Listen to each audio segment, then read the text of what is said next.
many of our families, we have eggplant at home. If you leave one or two to get ripe, like this, you can take out seeds and germinate seedlings at home. You don't even have to buy seeds. I'll just show you step by step how to do it. So let's just slice this eggplant.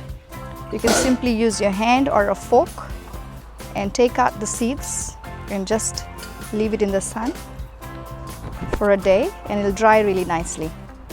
Make sure it's dry and it's not sticking. And to store it for long term, if you need to store it, we normally mix ash with it, and then we just fill it in a jar, and it stays really well.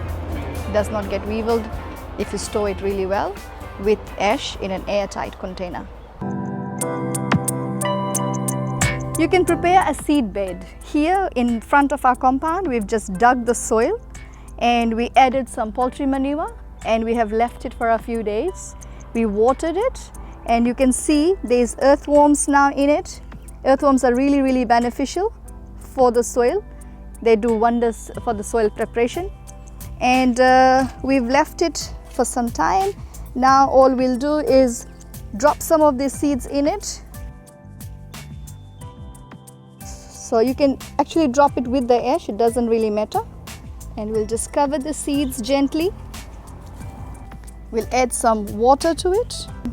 If you have grass or mulch, you can just cover this, and the heat will gently give rise to some beautiful seeds.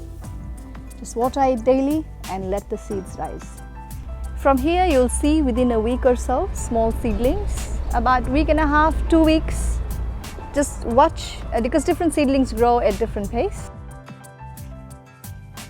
As the seeds mature, that can be transplanted into a container if you don't have space, or in a garden, or in a nylon sack. And eggplant is something that can give you fruits for a very long time. It needs minimal care.